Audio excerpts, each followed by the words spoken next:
I will put up some of the housekeeping that we have. Okay, so from a webinar etiquette perspective, we'd like you to keep your microphones on mute. We'll actually keep everybody on mute so that we can have no disturbances, so that the presenters can go through their content with you, and just so that you can have a better learning experience. If you have any questions during the session, down at the bottom of the Zoom menu bar, there is the chat function. Please type your questions into that chat box and we'll get through to answering your questions. At the end of the session, there will be a Q&A session there. So we will be answering questions. The presenters will be going through and answering your questions at the end of the presentation. And just a reminder that you need to be present till the end of the webinar in order to claim your CCE units. So that is a requirement by the ICF ethics, that you need to be fully present and live till the end of the session. So I'll be back in 2 minutes to welcome everybody to the start of the session. If you have any questions in the meantime, please put them into the chat box and we will chat with you shortly.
Hi everyone, we're just about to get started. So just a quick reminder for everyone to place yourselves on mute and we'll get started in just a moment.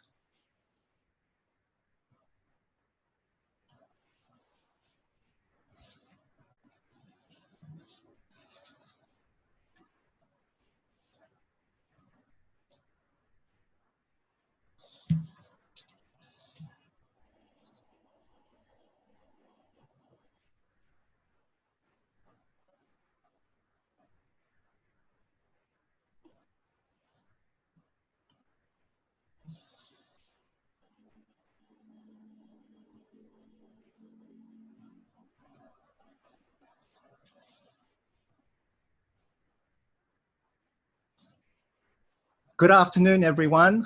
My name's Kevin Khan, and I'm your host for this session. Welcome to International Coaching Week, ICF Singapore's presentation for you today. Today, I'm really excited about this afternoon's session, Collective Leadership in Virus VUCA Times, with Jane Weber, who's joining us from Sydney, and Anna Leong, who's here with us in Singapore virtually.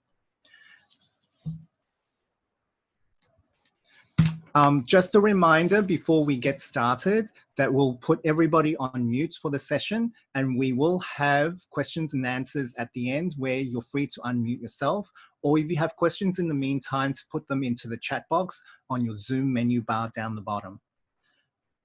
Just a quick reminder for everyone that you need to stay till the end of the webinar in order to receive your CCEUs, and you'll need to complete them within 24 hours at the completion of the webinar.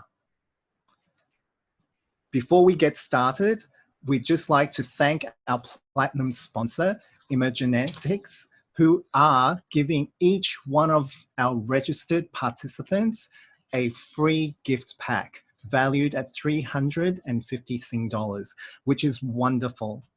I'm sure each of you will be looking out for the sign up. You will be receiving an email next week to get your sign up to this free gift package. Imagenetics helps people and organizations to improve communications, collaboration, and culture, resulting in positive and productive workplaces. As a part of the free gift pack, you'll be getting the Imagenetics profile and access to online resources, as well as a special webinar on enhancing your coaching experience with Imagenetics. So look out for that email next week when all of that registration will be taking place. We'd also like to thank our silver sponsors. We'd like to thank the Coaching Partnership, who has brought the Newfield suite of coaching training programs to Asia since 2010. Newfield has over 65,000 graduates worldwide and is recognized as the gold standard within the ICF network of coach certification programs.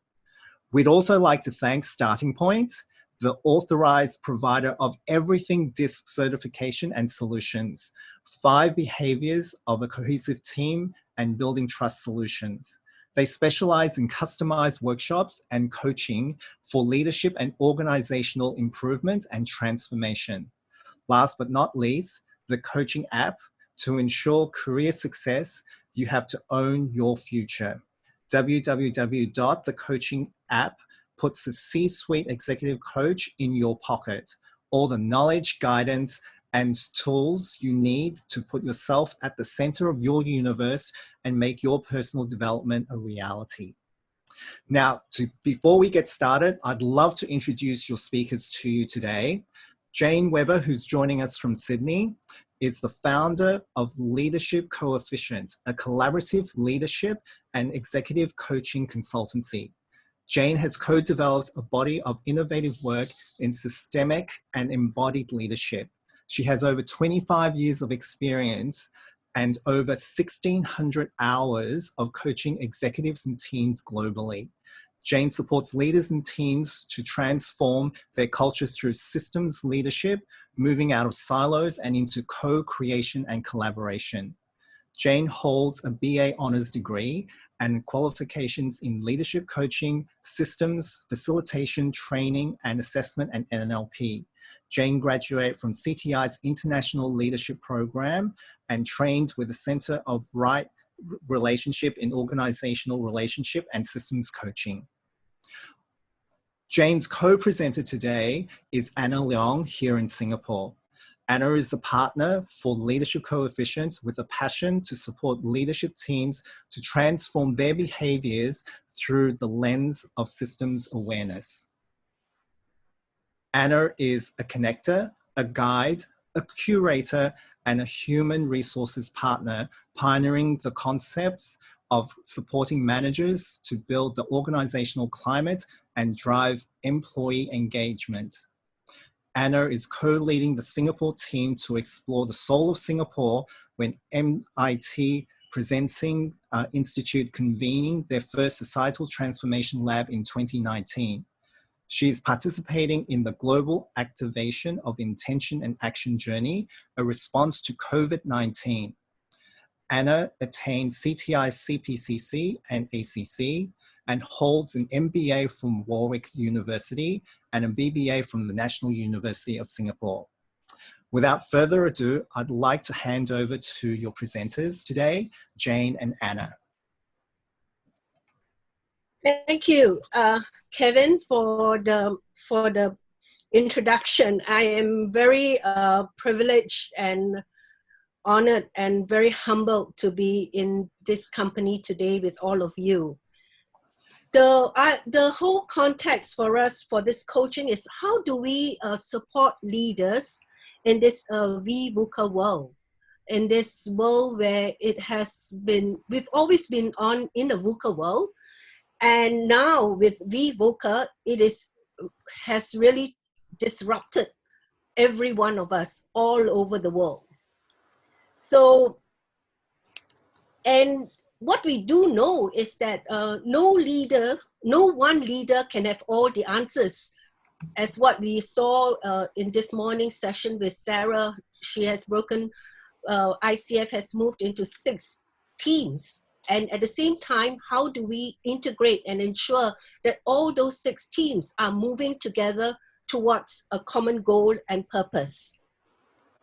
So if no leader can have all these answers, then we need to tap into our collective intelligence.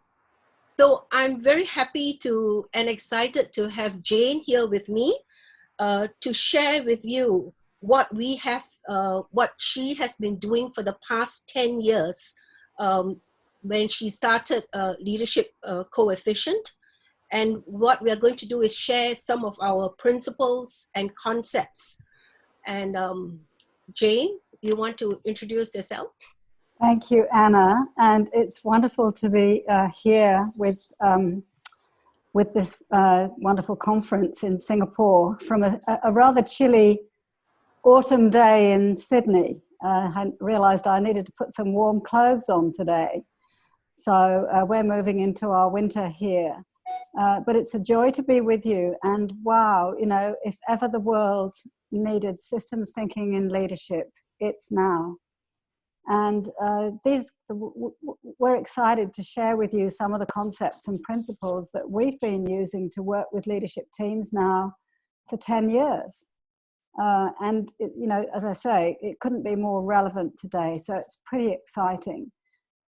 We invite you to use the chat for questions. We have left a little bit of time at the end when we'll do our best to pick up on those questions. We're also going to be around in the session immediately afterwards, so we can join in that as well. But just a word maybe about Leadership Coefficient as an organization first. Important to note, Anna Leong is our partner in Singapore, which is very exciting. We are a collective leadership organization ourselves. We are a collective of partners around the world.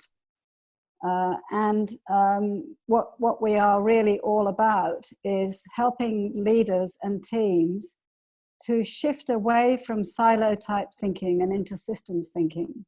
And this is what we've been bringing to leadership teams now for 10 years. So that's really what we're all about. As Anna said, we live in a complex world. It's not really possible for one smart leader to have all the answers. It does require the ability, leadership today requires the ability to tap into the collective intelligence and lead from that perspective. So that's what we're going to talk about. Yes, so, and Jane, what we want to, it is co-leading. It is going to be an interactive session. And with the time that we have, what we want to involve you all in is also please have your phone ready if you all are, because we'll be doing some polling and some questions for you all to participate. And the other thing is that we are learning all the time, especially in this VUCA world, in this coronavirus world. It is a constant learning. So we give you all full permission to ask any questions that you have do it first on the chat, and we will do our best to answer all. And maybe some of you all will already have the answer, because what we hope to achieve from this session is to spark your curiosity and also to share with you our concepts and ideas of what we have been doing with systems leadership, systemic intelligence, something that I feel has, there are many, many pockets of us all over the world, and us coaches are now all with this, all being able to come together, collectively bring forth the what we have been preparing ourselves for. Like what Otto said, right, Jane? Yes, well, I'm sure many of you have read the work of Otto Scharmer or familiar with his work, and indeed it's work that we tap into a lot as well, his Theory U and so on. And he's certainly reminding us with his latest articles that really the COVID-19 is the great teacher for the planet at the moment around the need for us to think systemically. So yeah, that's indeed the case. And that's the leadership growth edge for just about every leader and leadership team that we work with. And so today we want to indeed give you some thoughts around how you as coaches can support leaders in that growth edge. So let's go to our intention and agenda for today. There are many leadership competencies associated with this systemic leadership. But in particular, we thought in the hour that we have, we would focus on 3. So these are the 3 particular competencies that we will talk about today. As I say, there's more, but we'll get started here. So how do you actually, as a leader, harness the collective intelligence and have and lead yourself from a perspective of systemic intelligence? How do you lead from the emerging future, which requires, really being able to kind of let go of all your known experience and your previous mental models and take leaps into the unknown, which is certainly something that the recent weeks have taught us. And thirdly, having access to your full embodied intelligence. And we'll talk more about that as well. Relying only on the brain in the head may not be sufficient for these complex times. So these are the 3 competencies we thought we'd explore with you today. But before we go any further, we've got some questions for you. We want to hear from you. And so I'm going to hand this back to Lynn, because we'd like you to take your phone and if you can, and go to MentiMeet at menti.com, and we have some questions for you.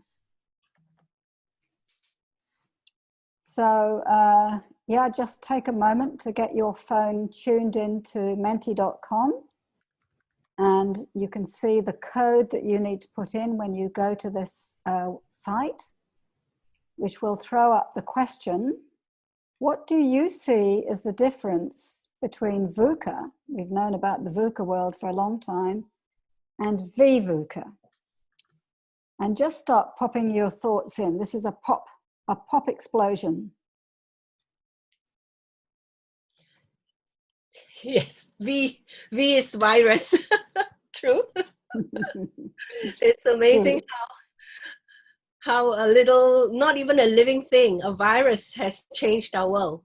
Turbocharged, totally unprecedented. We're all waiting for a vaccine. And there's global and acute shock. And no one can hide. Absolutely. We can't escape this, can we? It's just there. It's right under our noses. Hopefully not literally. And it's extremely volatile. That is why we need to wash our hands and wear masks.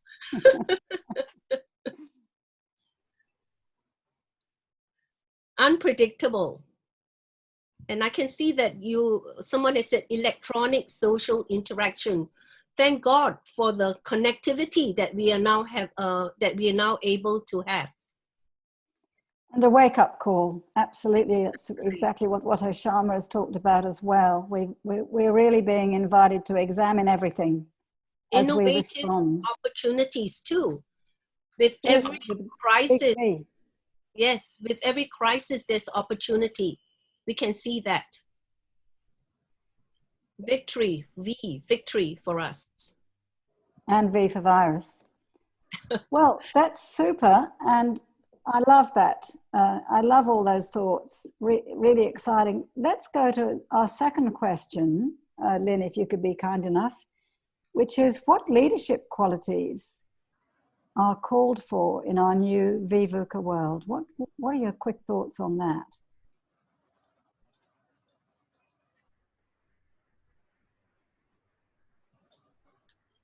Yeah, empathy and courage. Yeah. Humility, flexibility, compassion, nomadic. Resilience. So true. We need to walk the talk. Situational leadership, agility. And also calm and positivity. I'm seeing in the calm and staying positive, keep calm and positive in the chat as well. Empathy, be a good listener.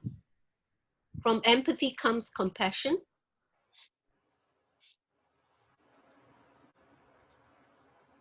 Stability. I think it's that mindfulness. When I see the word stability, that ability to be mindful and stay calm.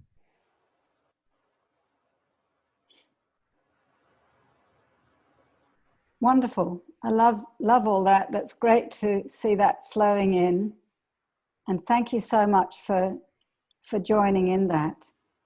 So let's go to some of, this will be absolutely relevant in what we're going to talk about now. So I'll go back to our presentation.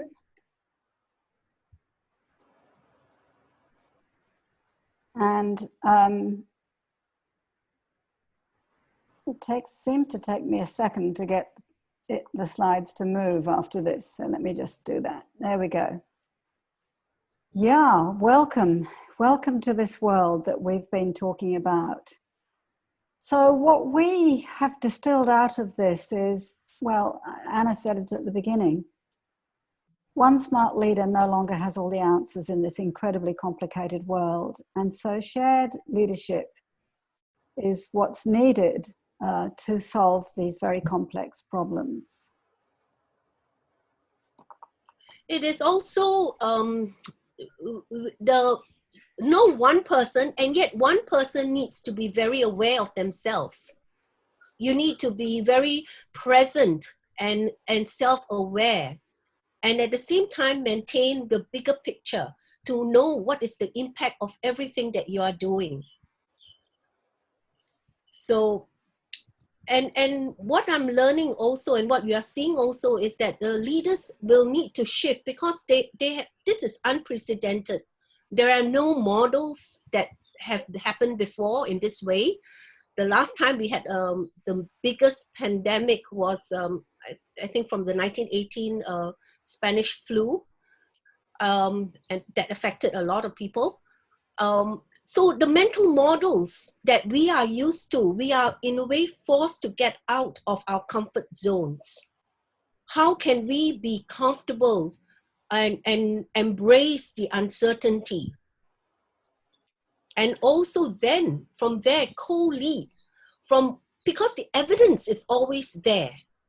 It's about whether we take the time to still ourselves, to listen, and to see the change that needs to be changed. So with that backdrop, let's look at these three competencies that we have talked about. The first one we mentioned was harnessing the collective wisdom and being able to practice systemic intelligence. And this is a key principle for collective or systemic leadership. We call it leading from the whole rather than from the rock. And there is another key principle also that that all of you are aware of about knowing yourself, being aware, and not just be focused on the doing, the being, and the doing. So that we believe all of you coaches here are already aware of, and that is why we are sharing with you this principle of that you can, as you can see from the top chart, top of the chart, a lot of our organizations always look to the leader. We always look up, oh, what is the leader saying? And the leader is expected to have all the answers. What we are saying is that now the leader needs to harness the intelligence of the others in the team and be conscious that we are part of a larger whole. So you can see this is it's circular. It's a circular perspective, and you need to then harness intelligence and know the intelligence of everyone in the team. There's another layer to it as well, which is when we lead from this perspective of the circle diagram here, we're also having this systemic intelligence. We are aware of what are the dynamics in the human system, in the team. What are actually the dynamics that are happening, and whatever they are, we're aware that we ourselves as the leader are actually a part of them. Notice in this diagram, the leader is in the circle. So whatever is being co-created in this particular human system, I as the leader am a part of it. And so when we have this kind of systemic intelligence as a leader, we can inform ourselves as to what leadership interventions we need to make to keep the system performing, healthy and performing.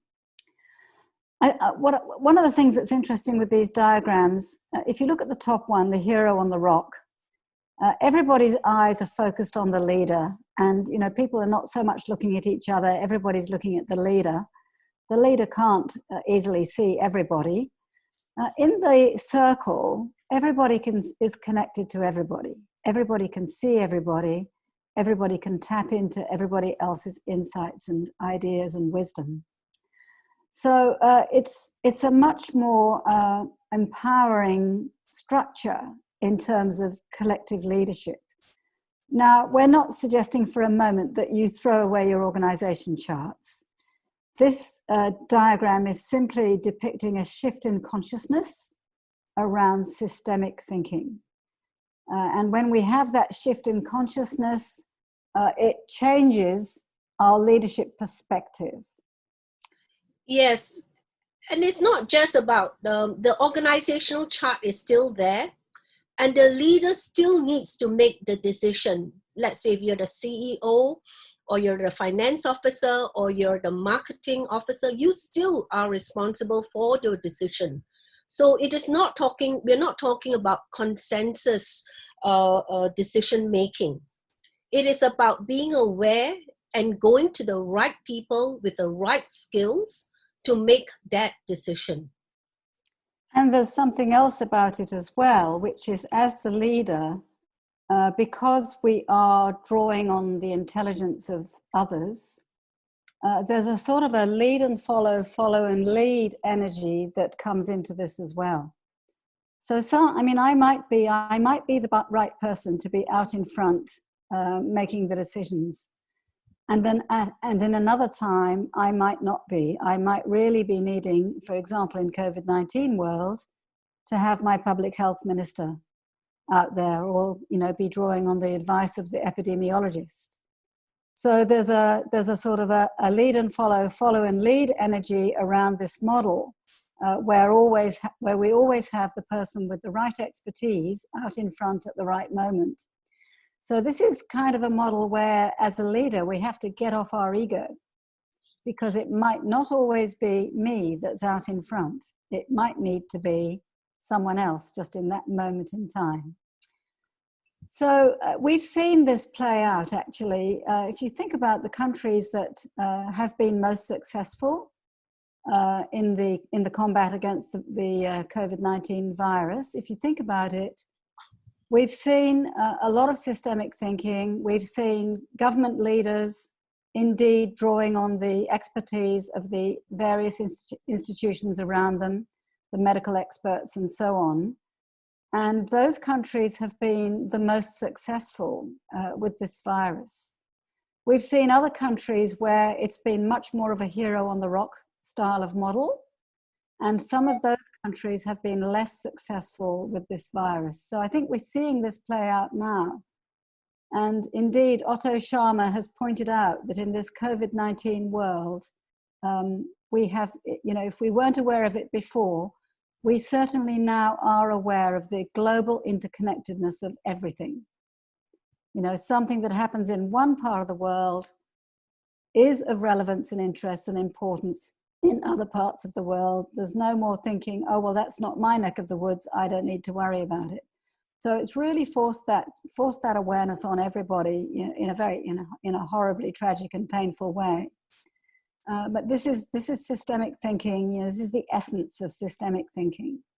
Yes, and it's also can be very humbling. The leaders need to really manage their egos, because one minute you, like in Singapore, we had to change our instruction from wearing masks, not wearing masks, wearing masks only when you are when you're not feeling well, and now all of us need to wear masks when we are outside in order to protect ourselves and in order to protect others.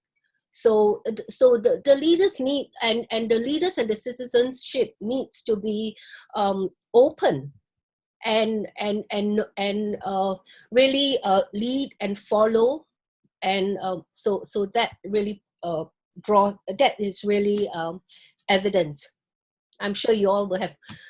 And you know, this, in a way, this seems so obvious, doesn't it, looking at it? And yet it is, what we find in our work is that leaders really struggle with this model, because we've grown up with a traditional hierarchical model of leadership.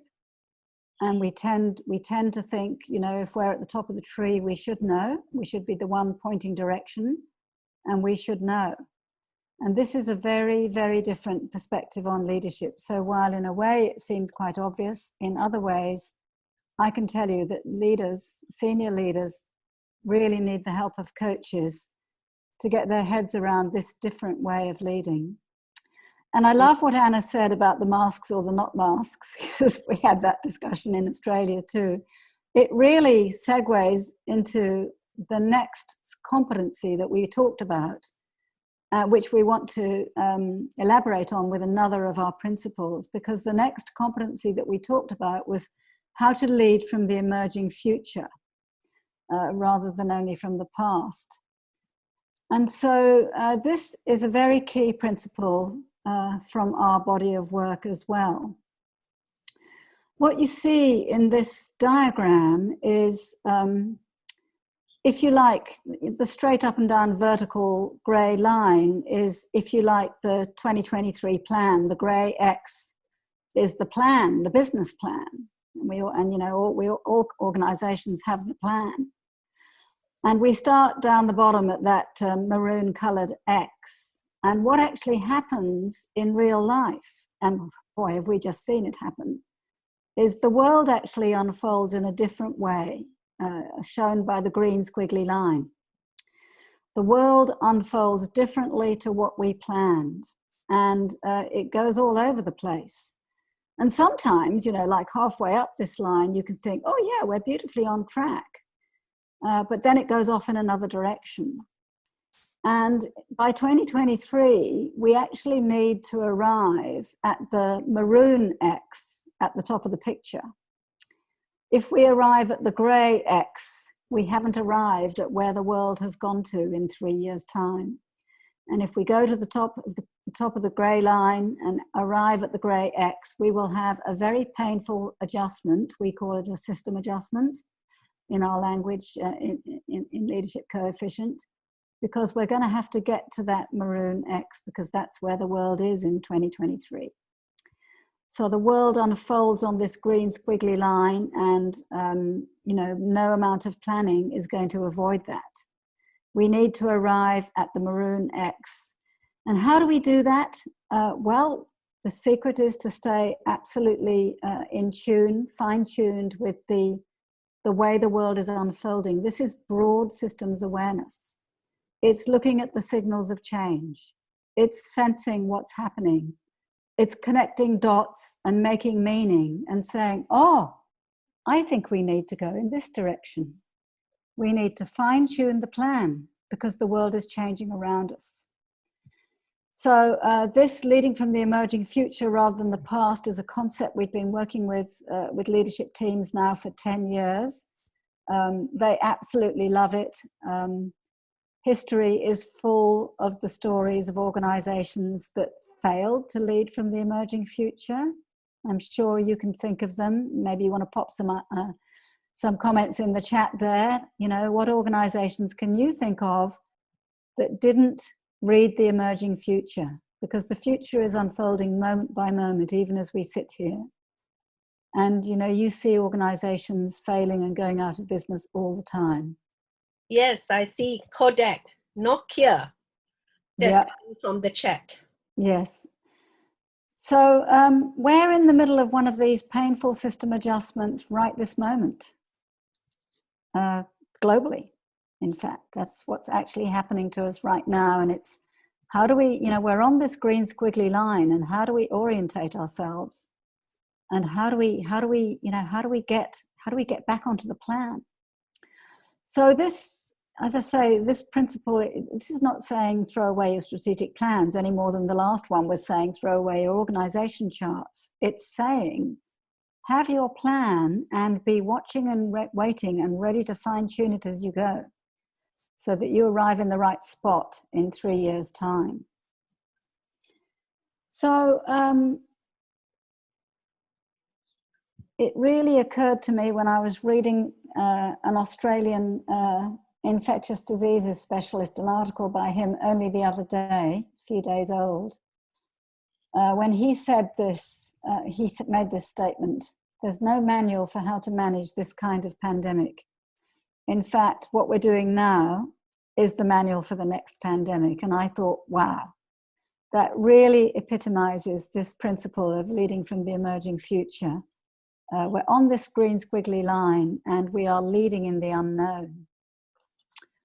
So in terms of what skills and competencies that needs from a leader, we talked about it a little bit already. It's like what we learned yesterday and the mental models that we've been successful with up to now may not be, well, I'm not even going to say may, will not be sufficient to cut it for the emerging future.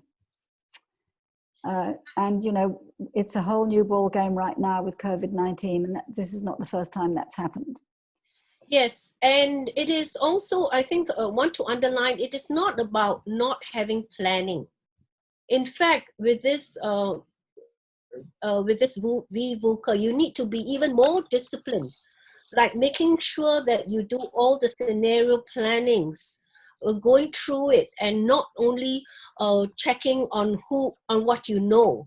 You will now have to be aware of what you don't know.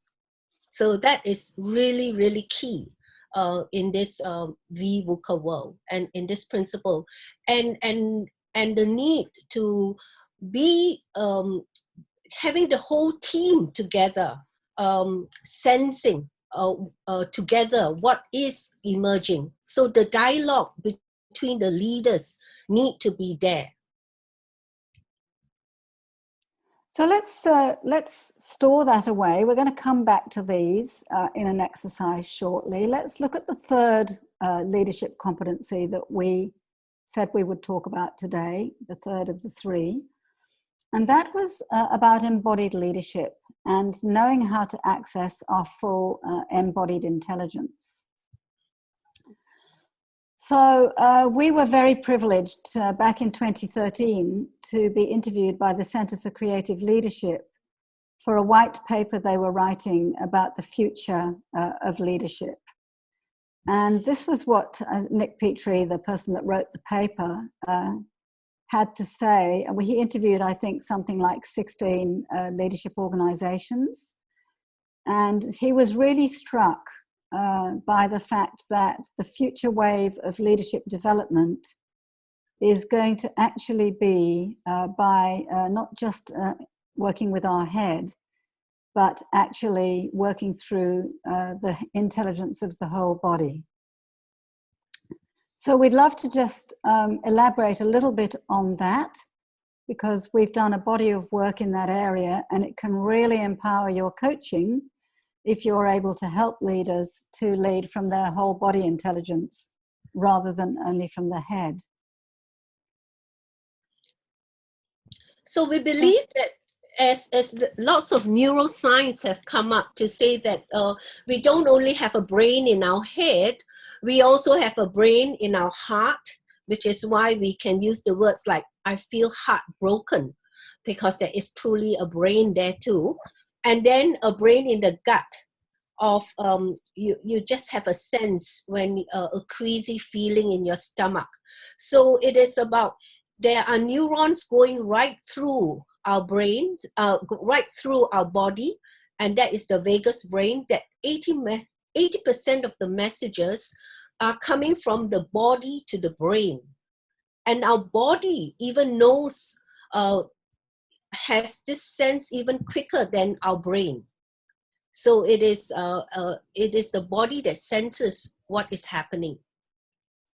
It's a very interesting thing, because what Anna's talking about, there is a nerve called the vagus nerve. I'm sure many of you coaches and leaders would be aware of it, which connects up these three intelligence centers. And the cardiologists actually refer to the little brain in the heart these days. And this vagus nerve connects them all. And the body intelligence is incredibly fast, like Anna says. It's actually faster than the head. And we've all been trained to death with this brain. We know how to use our head brain. But many leaders really struggle with how to actually access the intelligence that they're carrying in their heart or chest area and in their gut or their torso area. So this is something that that we work with leaders, and we really see it as a very significant coaching edge for coaches. You've heard of vertical development, I'm sure, the work of Keegan and Lay and others. And we take a little bit of a different slant on it. We say, yes, it's true that, we need to develop ourselves, we need to develop ourselves much more broadly. And it's about our capacity to take in complexity, deal with ambiguity, expand our thinking to deal with new ideas. And so we say just the head intelligence alone is not sufficient for our vertical development. And we have actually developed an assessment methodology which we call ELSP. It stands for Embodied Leadership Strengths Profile. And through this profiling method, we can actually help leaders to get in touch with their whole body intelligence, the intelligence centers that they carry in the chest and the gut as well. And we can work with it as well at a whole team level. So we'll show you a little bit more about that in a moment. There's something also about being fully integrated across our head, heart, and gut intelligence centers that creates coherence in us.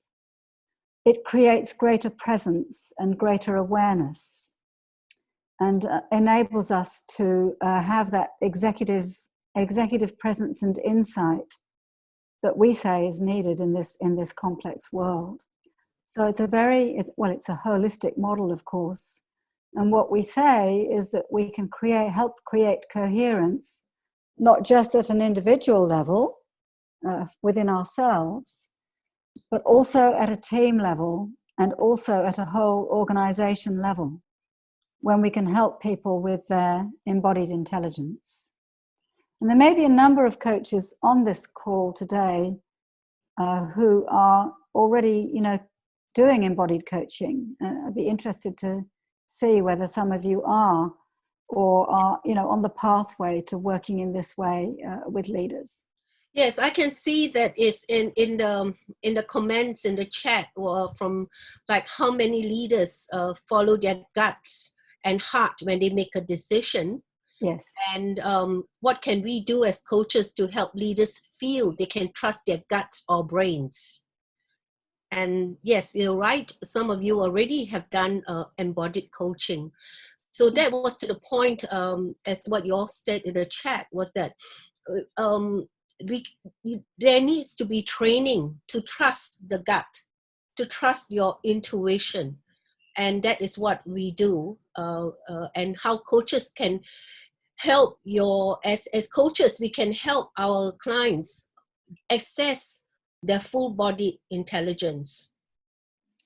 And so this is an example of one of the models that we use to coach leaders and teams.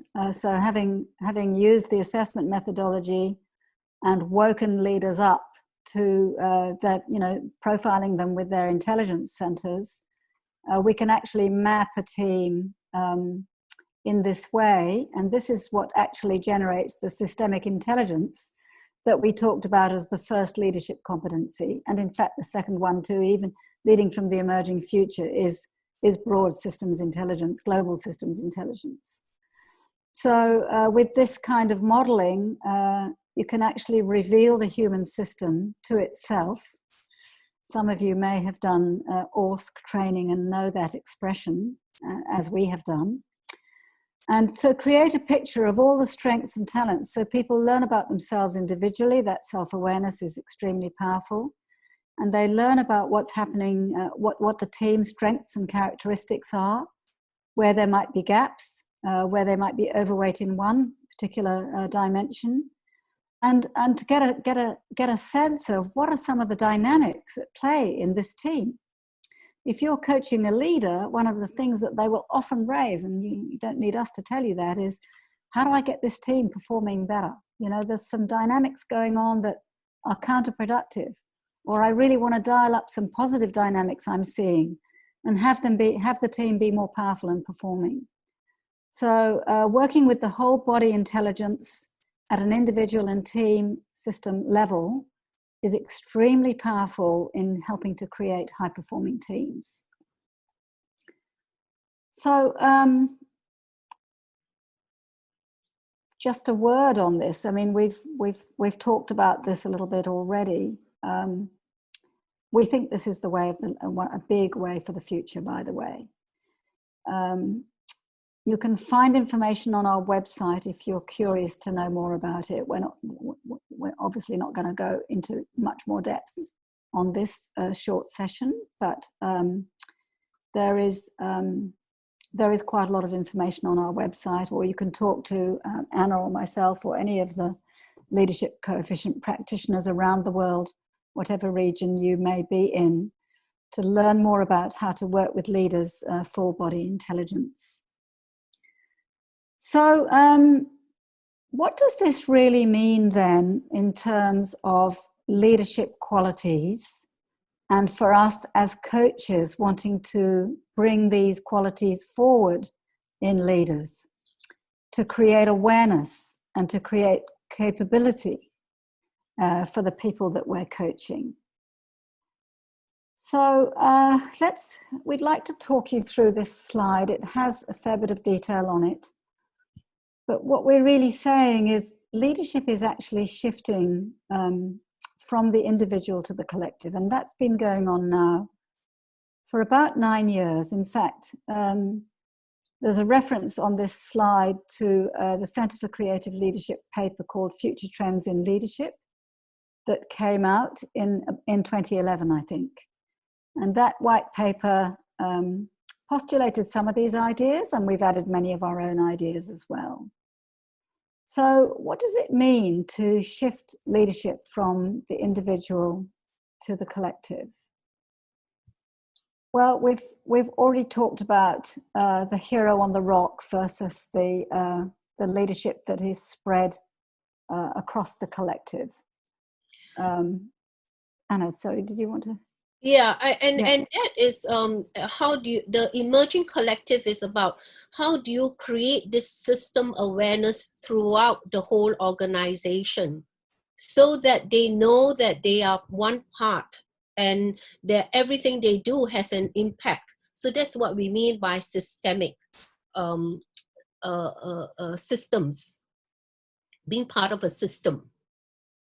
And you know, this is not only about tapping into the knowledge that's living in all these different systems within an organization, or even beyond in the whole supply chain, or all the key stakeholders.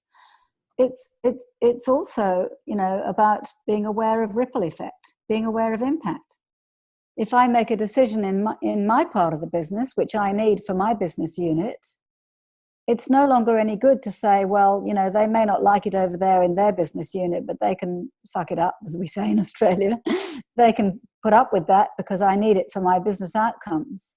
That, you know, that's no longer systemic thinking. Says, okay, I need to be aware, I want to make this decision, and that's going to have a ripple effect across to multiple other business units. So before I do that, it's incumbent upon me to go over there and collaborate and co-create with them so that we make these changes together. So it's awareness of ripple effect, and it's awareness of where to tap into to get the information that we need. So it leads back to the style. The next one is the style. The style that a lot of our leaders are used to is they take charge and they give direction. And now the leader needs to be able to still make the decision and step forward, but they need also to be able to take a back seat, to move back, because it can be very tiring to keep charging all the way up in front. So you need to lead and follow. An example of this is like in Singapore, when we had Lee Hsien Loong still takes charge. He comes on and he gives his speeches. He also has his whole team, the 4G leaders, to come together, and you can see them taking taking a step forward, taking a step back, talking to the others, and respecting each other. So there is a style that and also it is, we are very used to an age, especially in the Asian, the age seniority. We also there is also here a multi-generational need, that we believe that the young millennials will have the answers. And we need to also listen to them. And at the same time, the millennials also need to listen to the elders. And we as maybe the older generation of baby boomers need to listen very carefully to them and give them that due respect. And in the ownership line, it's like what I was talking about. I no longer can take a business unit sole view. Success for me means the whole organization needs to be successful. We've talked about needing collaboration to solve problems, but the other interesting thing is that organizational conditions need to change a little bit in order to allow this more flexible sort of living across the network style of leadership to actually happen. So it really, the organizational conditions need to much more move to distributed decision making, engage and empower, flexibility, away from these more formal lines that we've seen in the past. And most of all, there's a range of new competencies that really need to layer over the traditional ones. So not throwing these other competencies on the individual column out of the window. They're still important. At times, there are leadership moments where these things are important. But a whole new range, this bottom right-hand box of competencies are now needed. And we've talked about sensing the emerging future, systems thinking, being on the shared purpose. That's obviously a key part of collective leadership, and working with our full embodied intelligence. So these are the competencies of the future. or let's not say the future. These are the competencies actually of today, and these are the competencies that we've needed enormously in the last few months in this virus, COVID-19 world that we're in. So we are going to actually ask you to go to another little poll. I'll just set it up, Lynn, before I stop sharing. We're going to do this again on your phones, if you wouldn't mind, on the Mentimeter. It's going to be a different set of questions. We want you to think about what do you see with the leaders you're coaching today? What kind of leadership behaviors are you seeing? And we've got 4 ways here. The first 3 pick up on the 3 leadership competencies that we've been talking about. And if you see, you know, like the first one, they behave primarily as directive, hero on the rock leaders. If you see a lot of that, then, you know, that's to the right. If you see a low incidence of that, it's to the left. So I'll stop sharing and pass to Lynn to set that up with the Mentimeter again, please.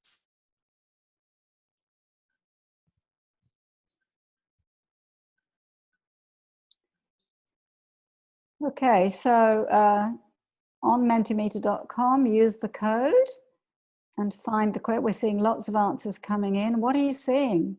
Are these leaders very much the directive hero on the rock, which, by the way, let's be full of compassion. That's how we've all grown up, you know, with schooling and training. It's been the way that we all learned. That was how we got to be successful.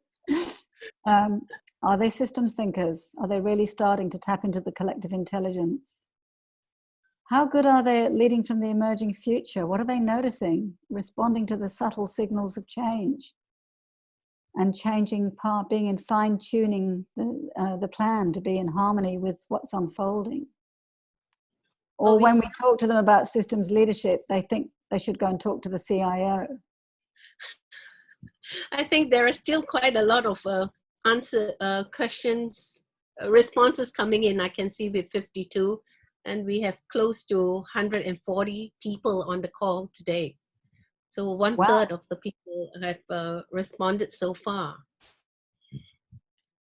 Please pop your observations in. You're the ones working at the coalface with the leaders. Well, so Anna and I are as well, of course, but we want to hear from you. We're very interested to hear what you're seeing in your part of the world. So very interesting. I think I said at the start of this session that we're talking about leadership growth edge here. We're talking about new ways of leading and a whole lot of learning that leaders need to do. And yes. I think that's shown up with this poll that, you know, yeah, there's a way to go yet. There is still a way. I mean, you can see with 68 people polled, it looks like with the COVID-19, people are really aware that they cannot behave primarily as directive hero on the rock because there's 3.6, that awareness there. And from a system thinking, there is still room to grow. They're about maybe halfway there, and tapping into the collective intelligence and practicing lead and follow and lead. Broad system awareness and how to apply it to the emerging future. Good to know that not everyone thinks, only a small portion think that systems leadership is about IT. That's good. But, you know, that's, even though that was a little bit of a humorous one that I wanted to put in, I will say to you that 10 years ago, when I began talking about systems leadership and systemic intelligence to CEOs and HR leaders, many of them did ask me, you know, if I was referring to IT systems. That's much less the case today. There's a body of awareness around systems thinking, of course. It's changed dramatically in 10 years. Thank you all for that. Some of you, I think, said you're not sure if your answers went in. That may be the case, but that's given us a bit of a picture. Thank you, Lynn. We might go back to the presentation now, if you wouldn't mind. Oh, I need to share my screen again. Yes, you need to share. And Jane, I think we want to answer a question from, let me see that I saw in the chat that from Olga, who was saying that collective or democratic sounds good, yet it may not apply to all situations and should be incorporated into the leadership style, but not be the dominant. Yeah, I couldn't agree more. Something that we often say is there are moments when it's appropriate to be the hero on the rock. For example, if there's a fire, we're not going to consult everybody. It'll be, that's the way out. There's the exit. So yeah, there are times when you're called upon as a leader to just step forward, step up, and lead in the moment. So yeah, this is absolutely about adding to your kit bag of leadership styles and being able to lead in the appropriate way for the situation. So thanks very much for that comment. So we would like to actually invite you in a moment to do some work in breakout rooms. We won't go, I'll just set this up first before our technical wizards put us into breakout rooms, but we would like to, and hope you like the picture, that's the Leadership Coefficient team of partners having a meeting the other day, so we thought that was a nice one, all appropriately socially distancing. So the breakout says, okay, we are all on the green line right now, of course with the virus VUCA world, and we know that leaders need to think systemically, being aware of impact, being aware of ripple effect. Otherwise, we really get up for some collateral damage in this world. So the question for you to examine as coaches is, how do we coach our leaders to think and lead more systemically? And you know, moving them towards those competencies that we've been talking about today. We're going to have you in small groups of about 4 or 5 people, I think, or 6 maybe. I'm not sure how many, but it's fairly small. We'd love you to discuss the question. You'll have about 10 minutes to do that. And make some notes, maybe even appoint a spokesperson if you'd like to. And prepare to come back to the large group, and we'll hear from a few people with your thoughts on this. So you're going to be, I'm sure everybody's got used to Zoom very fast. So you're going to be invited into breakout rooms. So please go and join your breakout room, and we'll see you shortly.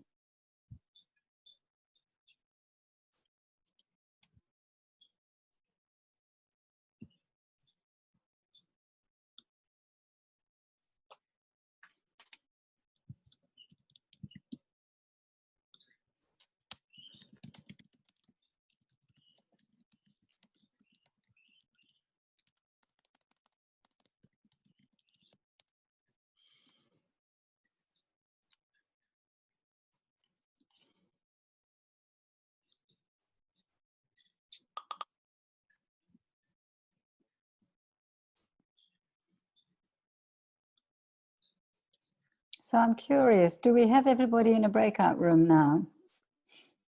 I think we still have 29 participants in the main room. Okay. Right. I think they are now going into the breakout room. Okay. I'm going to stay in the main room for the time being. Are you doing that too, Anna? Yes, I'm staying in the main room, and maybe we can look at what are the questions that we want to respond to. Yes, good idea. I haven't had a chance to look at the chat, so let's have a look at that. Okay. Any questions from you, or any interesting questions that we did not pick up? Lynn or Kevin or Adrian, you can share with us. Can I just gentle reminder that the session is still being recorded? Okay. This is the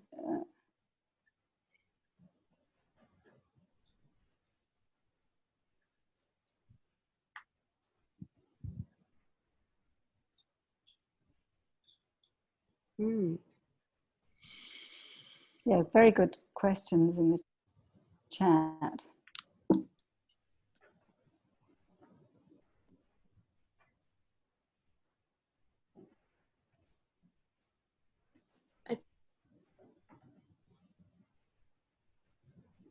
Heaven or head and gut brains have some obstacles with leaders who would think that this to be too soft.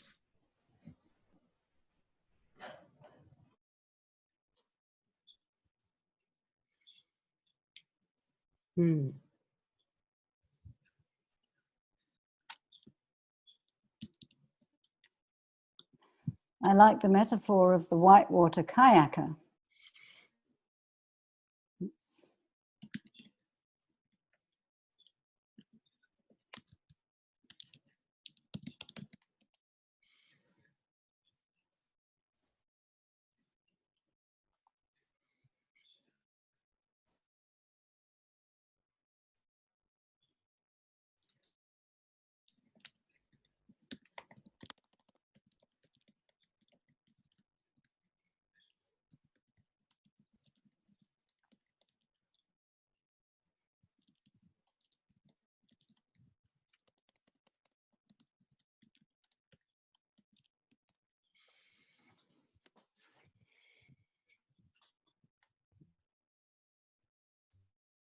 'We have somebody that has done embodied coaching a great deal, which is interesting as well.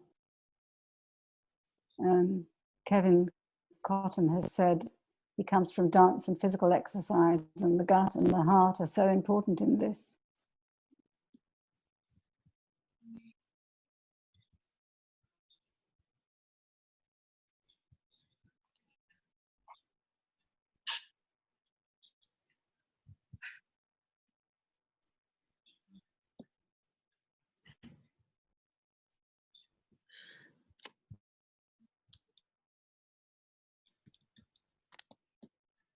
$10 minutes. How much time?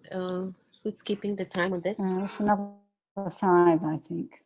Mm-hmm. Oops, I've gone back to the...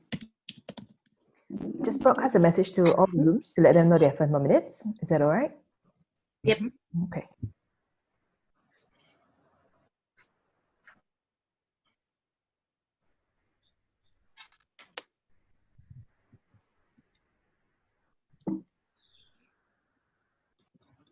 So looks like we still have about 20 people 18 participants in the main room.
Mm.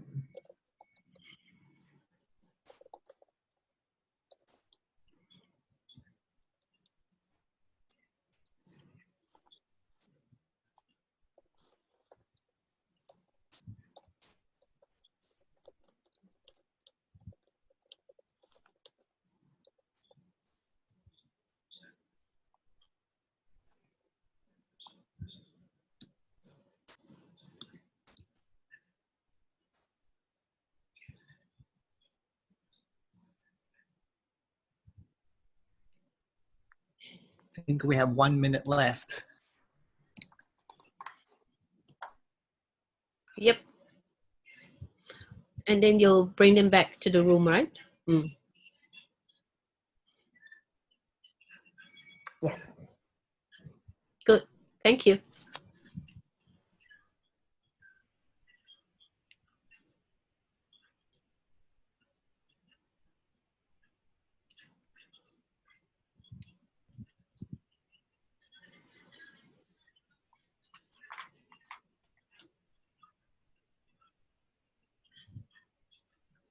Closing breakout rooms. So all of them should start joining the main session very soon. Mm.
Everybody's back from the breakout room. Right. 114. Yep.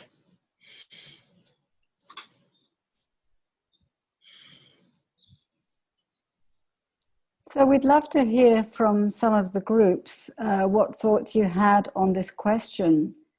How do we coach leaders to think and lead more systemically? Logistically, how do we do this, Lynn? Is somebody going to unmute people who are about to speak? Will you look after that, I think? Yeah, welcome back to all of you from your small breakout rooms. And I can see that some of you all didn't have time maybe to share. So we're now ready to take any, yeah, what did you hear? We can't wait to hear from you all. Maybe you will unmute yourself and Jane, maybe what we can do is we stop sharing your screen and then we can have the debrief. So anybody who wants to share what they heard could just unmute themselves and share. Hi, Anna. This is Suresh. Yes, Suresh. Hi. Three of us were in a breakout room, Carmen, KH, and myself. So let me try to summarize. One thing that we discussed, or the primary thing that came out, and then we exchanged the same views and ideas, is the challenge in organizations. Most of the time, what we are seeing is the bureaucracy is still sitting there. And the bigger challenge is there are youngsters, millennials, who really want to make the bigger change. And there are middle managers who are trying to drive. However, the upper management or the leaders at the upper level are more in a traditional way, and everything that is coming up, the middle layer leaders are literally struggling to really match this. And that's the discussion we had. And KH was sharing what he was visibly seeing with the clients. And I did share about areas where I am seeing this bureaucracy a lot more deep-rooted in the BFSI sector. I have customers where when things start to change, it goes, and then there are people with 20, 25, 30 years in the same organization, but their level of resistance to really make things more productive and systemic has been delaying the whole process. And that's a bigger challenge, probably something as a coach, we should be working a lot more closer with the people and the leadership at all levels, I should say. Okay. I love the observation, if I may jump in there, because yeah, it's so true, and we've learned, and we knew from the start. We've had a couple of situations where we always start with leadership development at the top team. So we target to work initially with the CEO and the CEO's executive team. We've been asked occasionally to come in a little bit below, and we knew it wouldn't work, and it doesn't work, because what happens is you create an enormous amount of desire and interest and passion around systemic leadership at that level, and the people, the girls and guys at the top don't get it. So that just doesn't work. It does need to be led from the top. That's absolutely true, and that's the place. That's the place where there may be resistance. There may be a much more traditional style in situ, and that's the challenge, to start there. Somebody else wanted to say something. Just to add one more thing to that, Carmen was in the room as well, and she made a very good point, which resonates with what you just shared. The leadership awareness at the topmost level, C-level. Yes. The awareness once is attained, that brings the confidence, and that also drives the decision making, which is kind of top down. Absolutely, and we as I say, we always start with these C-level executives, and in every single case so far, at the end of that, they've said, "Look, this is too important an idea to stay at the top team, so we'd like you please to now help us with running programs for the leaders down the line." So you need to start at the top, and there you'll get the passion and the excitement for the possibilities of this style of leadership. And it starts to get pushed through the organization, and that brings about culture change. So that's the exciting way to do it. We were part of Team 19, which was Francisco and Angel and Jazz. And again, to echo some of the points that have already been made, we totally agreed it starts right at the top with C-suite. Some of the challenges that we discussed was time. The pandemic doesn't allow time, but conversely it does, because everybody's in the same situation. And having to deal with that change in behavior with C-suite, because they are so traditional and so staunch in that type of approach, the hero approach. We said that as coaches, we feel that we're equipped to a certain extent, that we are able to ask the right questions and challenge. It's about challenging norms and pushing people into uncomfortable zones right now to get the best for the whole situation, once you know what that might look like. Because Jazz mentioned, we have different circumstances, different situations, and it's all of those things. But I think time is one thing that we're all just running a little bit faster because of the pandemic itself. But I think that by shining a light on being reflective in terms of this is who you are, pal. Do you know what I mean? This is what everybody else is seeing. And we need to empower the rest of the team, because guess what? That's what they were employed for in the first place. You know, you saw some value in them then, let them do their thing, and then maybe together as a collective, we can get to where we want to be. So there was lots of great things coming out of the group. I think that just summarizes what we were discussing. Thank you. Yep. Thank you, Lillian. It's so true. With this pandemic, COVID-19, there is, I believe, the crack that you can see, because they cannot hide. They cannot hide from it. I think there's so much wisdom in this group. I saw Kevin. Kevin Cottam. You raised your hand. Yeah, there is a lot of wisdom in here. We got 118 plus wisdoms, and it's an incredible collective. Yeah, we had a great group, and I would say that from each person, and I want to summarize this in many ways, is that it really is about coming to awareness.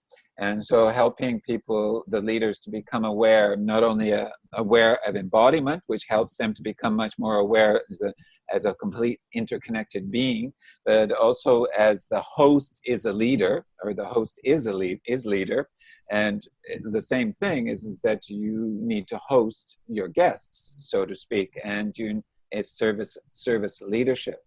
And but the embodiment was very much a piece which was within ours, and I would say it's the awareness. And for myself, it's around developing the understanding of mindset, where the mindset of these leaders are coming from, and in the model that I use, which is nomadic mindset, the builder mindset and settler mindset, and how that is actually very much linked to the three brains.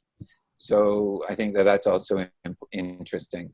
Is the brain is the builder, the brain in the head, the mind is more of a builder mindset, the heart is more of a settler mindset, and all three is pretty much the nomadic mindset. They play through all three because of the interconnectivity. But I think that what we all talked about was really this interconnecting of all the systems and ecosystems. Yes. Thank you, Kevin. Any other?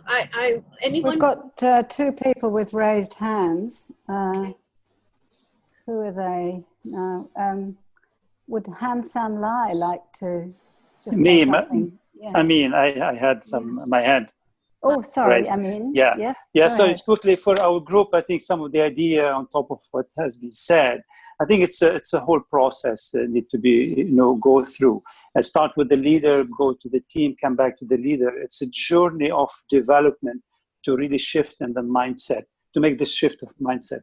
But also we've spoken in our group, and please the group jump in, that we've been discussing earlier. I think the new generation is really open, and it's an opportunity with the new generation to move forward, because they are really more in the mindset to this leadership, collaborative leadership, versus the older generation, I would say, more into hero. And that's why a lot of opportunities here, and use the group dynamic perhaps to really move things on forward. Exactly. I mean, I really think, yes, I think all the, not only the millennial, the Gen X, Gen Z, all needs to come together. And there is the competency that you will then need to build to bring these teams together. There are tools, there are ways to do it.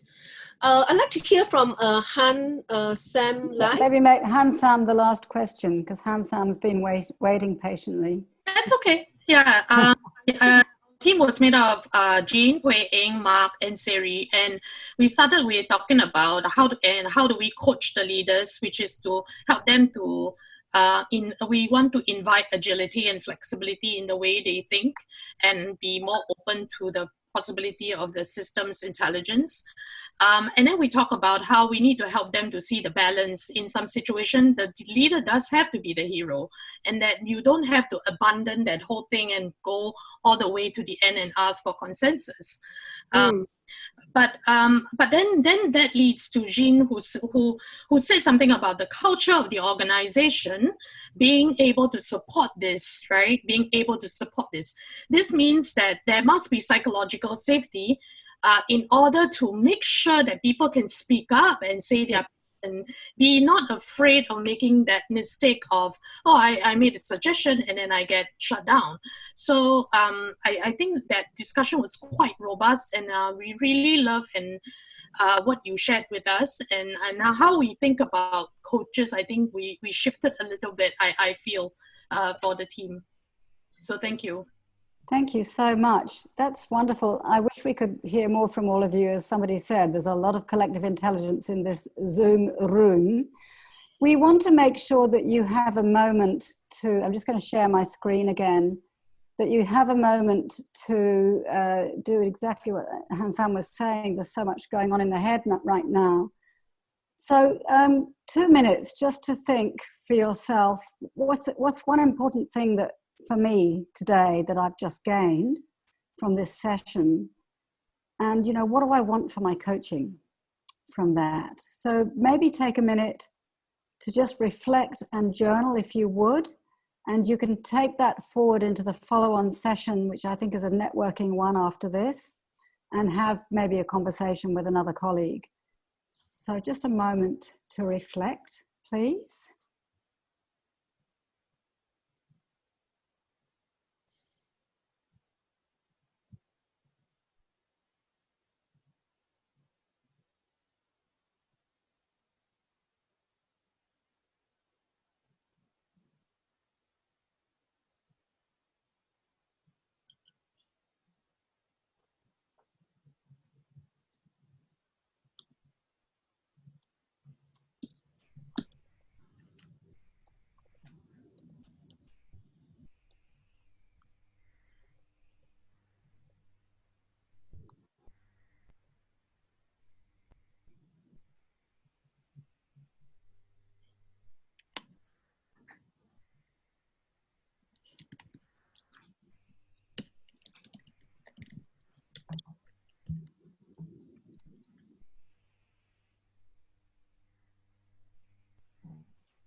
So let's take that forward into the networking session.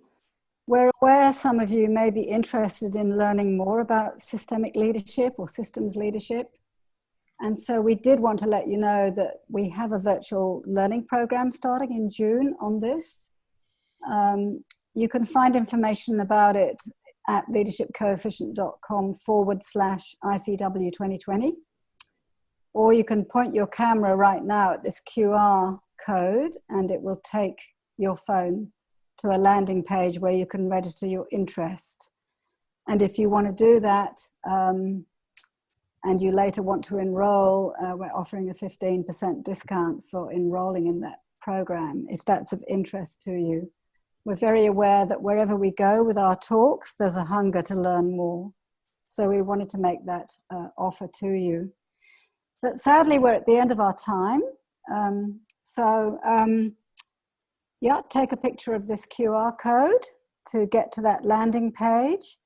Thank you so much for being with us today. We've loved it. I wish I could just chat with each and every one of you some more. We're going to come into the next session, aren't we, Anna? Yes, we're going to stay on and get into the networking session with you all, and please reach out to us, to Jane, myself, and we also have a global team all over the world, in Europe, in New Zealand, and in Australia a lot. So and I believe that somebody was saying that all of us here, I believe all of us here really want to bring our leaders to collective, to think and move towards a better world. And I'm so grateful for all of you, and so much, and thank you for having us, for having Jane and me in this session. I echo that, and we'll pass it back to Kevin. Thank you very much. Terrific. Thank you, Anna, and thank you, Jane. What I'd like to do now is to, just before we go and do a wrap up, thank you for this engaging session. We had so many comments coming through, and I think that that was extremely valuable for everybody here on today's webinar. So what I'd like to do now is, before we jump into the CCEU units, is to thank our platinum sponsors. Just a reminder that you should be receiving an email next week in order to register for your free gift. Thank you to Emergenetics for supporting all of us here today. And just very quickly, again, our thanks to our sponsors, the coaching app, Starting Point, and the coaching partnership, who have generously supported our ICW week this week. So thank you very much for that. And what I'd like to do now is just to quickly remind people, yes, we do have an action learning breakout for you to provide feedback, which Anna and Jane will actually participate in. And we'll also be harvesting the learnings that you have here as well. Don't forget our social media competition for you to go through and share your knowledge and your aha moments. And you should do that by using the hashtag ICWSG2020. Coming up at 6:30 tonight, we have Courage and Values in the Face of Adversity session with Cosmin Galu. So please stay on for that. And if you haven't registered for that, you'll be able to find the registration link in the chat box as well. Now, for those of you that need to get your CCEU certificates, the QR code is on screen where you can take a photo of that to launch into the QR code, or you can use the URL that is also in the chat box as well. If there is anyone that has any questions before we move into our breakout rooms, please type them into the chat box and we'll be happy to help you with them. But between now and 6:30, we'll like to break out into the action learning breakout sessions. And at the end of that 15 minutes, you'll be free to drop off the webinar. Thank you very much for joining us. Thank you, Anna. And thank you, Jane, for joining us from Sydney. And thanks to all our participants from around the world. Thanks, everyone. Kevin, can we take a group photo with Anna and Jane? Sure. So they have everybody can go through, and just let me stop sharing the screen. And we've got a gallery view of everybody. If you can do an I, a C, or a W, that will be great. Okay, ready? All right, hold it, guys. Coming along. Okay, good. Thank you very much. Thank you.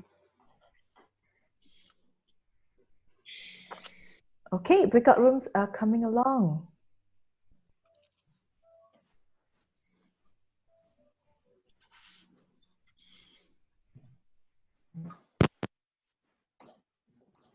I've got to go back into a breakout room now. Please accept the invitation to the breakout room.